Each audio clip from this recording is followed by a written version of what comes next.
Sócrates e Platão, precursores da doutrina cristã e do espiritismo. Em relação ao fato de Jesus ter conhecido a seita dos essênios, cometeríamos um erro ao concluir que dela tirou algum ensinamento e que, se tivesse vivido em outro lugar, teria adotado outros princípios. As grandes ideias nunca surgem subitamente. Aquelas que têm por base a verdade sempre possuem precursores que lhes preparam parcialmente o caminho. Mais tarde, quando o tempo é chegado, Deus envia um homem com a missão de resumir, coordenar e completar esses elementos esparsos e de criar um corpo para a doutrina. Desta maneira, não surgindo bruscamente, encontra, quando de sua aparição, espíritos dispostos a aceitá-la. Assim aconteceu com a doutrina cristã, que foi pressentida muitos séculos antes de Jesus e dos essênios, e da qual Sócrates e Platão foram os principais precursores. Sócrates, assim como Cristo, não escreveu nada, ou pelo menos não deixou nada escrito, e também, como ele, padeceu a morte dos criminosos, vitimado pelo fanatismo por ter atacado as crenças tradicionais e colocado a verdadeira virtude acima da hipocrisia e da ilusão dos formalismos, ou seja, por ter combatido os preconceitos religiosos. Assim como Jesus foi acusado pelos fariseus de corromper o povo com seus ensinamentos, também Sócrates foi acusado pelos fariseus de seu tempo, já que eles sempre existiram, de corromper a juventude, proclamando a crença num Deus único, a imortalidade da alma e a vida futura. Da mesma maneira que a doutrina de Jesus é conhecida apenas pelos escritos de seus discípulos, conhecemos a de Sócrates pelos escritos de seu discípulo Platão. Acreditamos ser útil resumir aqui os seus pontos mais importantes para mostrar sua concordância com os princípios do cristianismo. Aqueles que julgarem esta comparação uma profanação e que afirmam não poder haver semelhança entre a doutrina de um pagão e a do Cristo, responderemos que a doutrina de Sócrates não era pagã, visto que tinha por objetivo combater o paganismo, e que a doutrina de Jesus, mais completa e mais depurada do que a de Sócrates, nada tem a perder com a comparação. Que a grandeza da missão divina do Cristo não será diminuída, e além de tudo, é a própria história que não pode ser sufocada. O homem chegou a um tempo em que a luz surge por si mesma, debaixo do alqueire. Ele está maduro para encará-la de frente. Pior para aqueles que temem abrir os olhos. Chegou o tempo de encarar amplamente as coisas do alto e não mais sob o ponto de vista mesquinho e acanhado dos interesses das seitas e das raças. Estas citações provarão, além disso, que como Sócrates e Platão pressentiram as ideias cristãs, encontram-se igualmente na sua doutrina os princípios fundamentais do espiritismo. Resumo da doutrina de Sócrates e Platão. O homem é uma alma encarnada. Antes de sua encarnação, ela existia junto aos modelos primordiais, as ideias do verdadeiro, do bem e do belo. Separou-se deles ao encarnar, e lembrando-se de seu passado, fica mais ou menos atormentada pelo desejo de voltar a ele. Não podemos exprimir mais claramente a diferença e a independência dos dois princípios, o inteligente, a alma, e o material, o corpo. Além disso, temos aí a doutrina da pré-existência da alma, da vaga intuição que ela conserva de um outro mundo, ao qual deseja voltar, da sobrevivência ao corpo, da saída do mundo espiritual para encarnar e da sua volta a esse mundo após a morte. É, enfim, o germe da doutrina dos anjos decaídos. A alma se perturba e confunde quando se serve do corpo para apreciar qualquer assunto. Sente vertigens como se estivesse ébria, pois se une a coisas que são, por sua natureza, sujeitas a mudanças. Em vez disso, quando ela contempla sua própria essência, volta-se para o que é puro, eterno, imortal e, sendo dessa mesma natureza, aí permanece ligada pelo maior tempo que puder. É aí que suas perturbações então findam, pois ela está unida ao que é imutável, e a este estado da alma é o que se chama de sabedoria. Assim, o homem que considera as coisas terra a terra, sob o ponto de vista material, vive iludido. Para apreciá-las com justeza, é preciso vê-las do alto, ou seja, sob o ponto de vista espiritual. O verdadeiro sábio deve, portanto, isolar a alma do corpo para ver com os olhos do espírito. Eis o que ensina também o Espiritismo. Enquanto tivermos nosso corpo e a alma estiver mergulhada nessa corrupção, nunca possuiremos o objeto de nossos desejos, a verdade. De fato, o corpo nos oferece 1000 obstáculos pela necessidade que temos de cuidar dele. Além disso, nos enche de desejos, vontades, temores, 1000 quimeras e 1000 tolices. De maneira que com ele é impossível ser sábio em algum momento. Mas, se não for possível conhecer com pureza coisa alguma, enquanto a alma estiver unida ao corpo, conclui-se de 2 coisas. Uma, ou que nunca se conhecerá a verdade, ou que só a conheceremos após a morte. Livres da loucura do corpo, conversaremos então, é de se esperar, com homens igualmente livres, e conheceremos por nós mesmos a essência das coisas. Eis porque os verdadeiros filósofos se preparam para morrer, e a morte não lhes parece de nenhum modo temível. Temos aqui o princípio das aptidões dos dons da alma, obscurecidos pelas sensações do corpo físico e da expansão dessas faculdades após a morte. Mas trata-se apenas de almas evoluídas, já depuradas. Não acontece o mesmo com as almas impuras. 4. A alma impura nesse estado encontra-se atordoada e é arrastada novamente para o mundo visível, pelo horror do que é invisível e imaterial. Podemos dizer, portanto, que ela permanece ao redor dos monumentos e dos túmulos, junto aos quais foram vistos às vezes fantasmas tenebrosos, como devem ser as imagens das almas que deixaram o corpo sem estar inteiramente depuradas e que ainda mantêm algo da forma material, o que faz com que nós possamos percebê-las. Não são as almas dos bons, mas sim as dos maus, que são forçadas a vagar, errantes, nesses lugares onde sofrem as penas de sua vida passada e onde continuam a vagar, até que os desejos inerentes à forma material que as atraem, as conduzam a um outro corpo. Então elas retomam, sem dúvida, os mesmos costumes que durante a vida anterior eram objeto de suas predileções. Não é apenas o princípio da reencarnação que está aqui claramente expresso, mas também o do estado das almas que ainda estão sob o domínio da matéria, descrito como o Espiritismo mostra nas evocações. Diz mais, que a reencarnação em um corpo material é uma consequência da impureza da alma, mas que as almas purificadas estão livres dela. O Espiritismo não diz outra coisa, apenas acrescenta que a alma, que tomou boas resoluções na erraticidade, que tem conhecimentos adquiridos, trará, ao renascer, menos defeitos, mais virtudes e mais ideias intuitivas que não possuía em sua existência anterior, e que assim, cada existência marca para ela um progresso intelectual e moral. 5. Após nossa morte, o gênio, daimon, demônio, que nos havia sido designado durante nossa vida, nos leva a um lugar onde se reúnem todos aqueles que devem ser conduzidos ao Hades, para aí serem julgados. As almas, após viverem no Hades o tempo necessário, voltam a esta vida por numerosos e longos períodos. Esta é a doutrina dos anjos guardiães ou espíritos protetores e das reencarnações sucessivas, após intervalos mais ou menos longos de erraticidade. 6. Os demônios ocupam o espaço que separa o céu da terra. São um laço que une o grande todo consigo mesmo. A divindade nunca entra em comunicação direta com o homem, mas é por intermédio dos demônios que os deuses se relacionam e falam com ele, seja durante o estado de vigília, seja durante o sono. A palavra daimon, do qual se derivou o demônio, não era tomada no mau sentido na antiguidade, tal como é nos tempos modernos.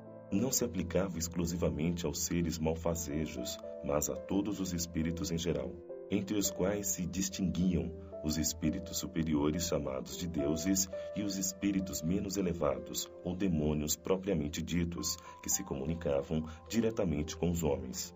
O Espiritismo também ensina que os espíritos habitam o espaço, que Deus só se comunica com os homens por intermédio dos espíritos puros, encarregados de transmitir as vontades dele. Que os espíritos se comunicam com os homens durante o estado de vigília e durante o sono. Se substituirmos a palavra demônio pela palavra espírito, teremos a doutrina espírita. Coloquemos a palavra anjo e teremos a doutrina cristã. 7. A preocupação constante do filósofo, tal como entendiam Sócrates e Platão, é a de dar mais atenção à alma e menos a esta vida, que não passa de um instante perante a eternidade. Se a alma é imortal, não é sábio viver em função da eternidade? O cristianismo e o espiritismo ensinam a mesma coisa. 8. Se a alma é imaterial, deve passar, após esta vida, a um mundo igualmente invisível e imaterial, assim como o corpo, ao se decompor, retorna à matéria. O que realmente importa é distinguir a alma pura, verdadeiramente material, que se nutre como Deus, de ciências e de pensamentos, da alma mais ou menos corrompida por impurezas materiais, que a impedem de se elevar ao divino e a retém nos lugares de sua morada terrena. Como vimos, Sócrates e Platão compreendiam perfeitamente os diferentes graus de desmaterialização da alma. Insistem sobre a diferença de situação que resulta para ela e de sua maior ou menor pureza. O que eles diziam por intuição, o Espiritismo prova, por meio dos numerosos exemplos que nos põe diante do... 9. Se a morte fosse a dissolução do homem por completo, seria uma grande vantagem para as pessoas más, após sua morte, porque se libertariam, ao mesmo tempo, de seu corpo, de sua alma e de seus vícios. Aquele que adornou sua alma, não com enfeites estranhos, mas com os que lhes são próprios, este sim, poderá esperar tranquilamente o momento de partida para o outro mundo. Equivale isto a dizer que o materialismo, que proclama um nada após a morte, seria a anulação de toda a responsabilidade moral posterior e, consequentemente, um estímulo ao mal, que a pessoa má tem tudo a ganhar com nada, que somente o homem que se libertou dos seus vícios e se enriqueceu de virtudes pode esperar tranquilamente o despertar na outra vida. O Espiritismo nos mostra, mediante os exemplos que nos põe diariamente perante os olhos, o quanto é aflitiva para uma pessoa má a passagem de uma vida para outra, a entrada na vida futura. 10.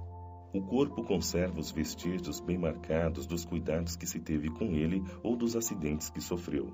Acontece o mesmo com a alma. Quando ela se liberta do corpo, leva consigo os traços evidentes de seu caráter, de suas afeições e das impressões que cada um dos atos de sua vida lhe deixou. Desse modo, o maior mal que pode acontecer ao homem é ir para o outro mundo com uma alma carregada de culpas. Tu vês, Cáliques, que nem tu, nem Polos, nem Górgias, saberíeis provar que devemos seguir uma outra vida que nos será útil quando estivermos lá. De tantas opiniões diferentes, a única que permanece inabalável é a de que é melhor sofrer do que cometer uma injustiça e que, antes de mais nada, não se deve parecer, mas, sim, ser um homem de bem. Encontramos aqui este outro ponto fundamental, confirmado hoje pela experiência segundo o qual a alma ainda impura conserva as ideias, as tendências, o caráter e as paixões que tinha na terra. Este ensinamento, é melhor sofrer do que cometer uma injustiça, não é totalmente cristão? É o mesmo pensamento que Jesus revela neste ensinamento. Se alguém vos bater em uma face, oferecei-lhe a outra. 11. De duas coisas uma, ou a morte é uma destruição completa, ou é a passagem da alma para outro lugar. Se tudo deve se extinguir, a morte será como uma dessas raras noites que passamos sem sonhar e sem nenhuma consciência de nós mesmos. Mas se a morte é apenas uma mudança de morada, a passagem para um lugar onde os mortos devem se reunir torna-se para nós uma felicidade encontrar aqueles a quem conhecemos. Meu maior prazer seria o de examinar de perto os habitantes dessa morada e de distinguir, como aqui, os que são sábios daqueles que acreditam ser e não o são. Mas é tempo de nos despedirmos, eu para morrer, vós para viverdes. Sócrates disse: os homens que viveram na terra se encontram após a morte e se reconhecem. O Espiritismo nos mostra os espíritos desses homens continuando as relações que tiveram, de tal modo que a morte não é uma interrupção, nenhuma cessação da vida, e sim uma contínua transformação. Se Sócrates e Platão tivessem conhecido os ensinamentos que Cristo daria 500 anos mais tarde e os que o Espiritismo nos dá agora, falariam da mesma maneira. Não há nisso nada de surpreendente, se considerarmos que as grandes verdades são eternas e que os espíritos avançados delas tomaram conhecimento antes de se encarnarem na Terra, para onde as trazem. Sócrates, Platão e os grandes filósofos de seu tempo puderam, mais tarde, fazer parte daqueles que ajudaram Cristo em sua divina missão e foram escolhidos porque precisamente já compreendiam, mais do que os outros, os seus sublimes ensinamentos. Finalmente podem fazer parte agora da grande pleiade de espíritos encarregados de vir ensinar aos homens as mesmas verdades. 12. Nunca se deve retribuir injustiça com injustiça, nem fazer o mal a ninguém, seja qual for o mal que nos tenham feito. Poucas pessoas, entretanto, admitem este princípio, e as que discordam a esse respeito só podem desprezar-se umas às outras. Não está aí o princípio da caridade que nos ensina nunca retribuir o mal com o mal e perdoar aos nossos inimigos? 13. É pelos frutos que se reconhece a árvore. É preciso qualificar cada ação segundo o que ela produz, chamá-la má quando causar o mal e a boa quando produzir o bem. Este ensinamento é pelos frutos que se reconhecem a árvore, encontra-se repetido textualmente diversas vezes no Evangelho. 14. A riqueza é um grande perigo. Todo homem que ama a riqueza não ama nem a si mesmo, nem aquilo que possui. Ama a uma coisa, que lhe é ainda mais estranha do que o que lhe pertence. 15. As mais belas preces e os mais belos sacrifícios agradam menos à divindade do que uma alma virtuosa que se esforça por assemelhar-se a ela. Seria muito grave se os deuses se interessassem mais pelas nossas oferendas do que pela nossa alma. Dessa maneira, os mais culpados poderiam conquistar os seus favores. Mas não, pois só são verdadeiramente justos e sábios os que, pelas suas palavras e seus atos, resgatam o que devem aos deuses e aos homens. 16. Chamo de homem vicioso aquele que vulgarmente ama mais ao corpo do que à alma. O amor está por toda a natureza e nos convida a exercitar nossa inteligência. É encontrado até mesmo nos movimentos dos astros. É o amor que enfeita a natureza com seus ricos tapetes. Ele se enfeita e fixa sua morada onde encontra flores e perfumes. É ainda o amor que dá paz aos homens, a calma ao mar, o silêncio aos ventos e o descanso à dor. O amor, que deve unir os homens por um sentimento fraternal, está de acordo com esta teoria de Platão sobre o amor universal, como lei da natureza. Sócrates, tendo dito que o amor não é nem um deus, nem um mortal, e sim um grande demônio, ou seja, um grande espírito dirigindo o amor universal, fez com que essa afirmação lhe fosse, sobretudo, atribuída como crime. 17. A virtude não pode ser ensinada, ela vem por uma dádiva de Deus àqueles que a possuem. Isto é quase a doutrina cristã sobre o auxílio divino. Se a virtude é uma dádiva de Deus, se é um favor, podemos nos perguntar por que não é concedida a todas as pessoas.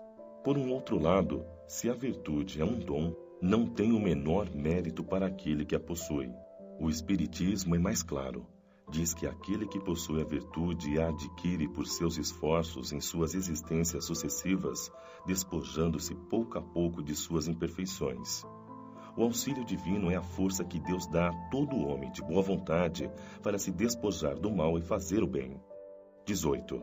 Notar bem menos os nossos defeitos que os dos outros é uma disposição natural de cada um de nós. O Evangelho diz: vês o argueiro no olho de teu irmão e não vês a trave que está no teu. 19. Se os médicos não obtêm resultados na maior parte das doenças, é porque eles tratam do corpo, sem a alma, e o todo não estando em bom estado, é impossível que a parte se apresente bem. O Espiritismo dá a chave das relações que existem entre a alma e o corpo e prova que um reage incessantemente sobre o outro. Lança também uma nova visão sobre a ciência, mostrando-lhe a verdadeira causa de certas doenças, dando-lhe meios de combatê-las. Quando a ciência se der conta da ação do elemento espiritual na constituição orgânica, alcançará melhores resultados. 20. Todos os homens, desde a infância, fazem mais o mal do que o bem. Estas palavras de Sócrates tocam a grave questão da predominância do mal na Terra, questão insolúvel sem o conhecimento da pluralidade dos mundos e da destinação da Terra, onde apenas habita uma pequena fração da humanidade. Somente o Espiritismo lhe dá a solução. 21. A sabedoria está em não pensares que sabes o que não sabes. Isto se dirige aos que criticam as coisas que muitas vezes desconhecem. Platão completa este pensamento de Sócrates dizendo: tentemos torná-los inicialmente, se for possível, mais honestos nas palavras, caso contrário, não nos preocupemos com eles e procuremos apenas a verdade. Esforcemo-nos em nos instruir, mas não nos aborreçamos. É desse modo que devem agir os espíritas em relação aos seus críticos de boa ou de má fé. Se Platão vivesse nos dias de hoje, encontraria as coisas parecidas com as de seu tempo e poderia usar a mesma linguagem. E Sócrates encontraria pessoas que ririam de sua crença nos espíritos e que o chamariam de louco, bem como a seu discípulo Platão. Foi por adotar e defender esses princípios que Sócrates foi inicialmente ridicularizado, depois acusado de incrédulo e condenado a beber um veneno chamado cicuta. Ocorre assim com as grandes verdades que, quando novas, contrariam, além dos homens que elas atingem, os sistemas e preconceitos e só se firmam com lutas e mártires.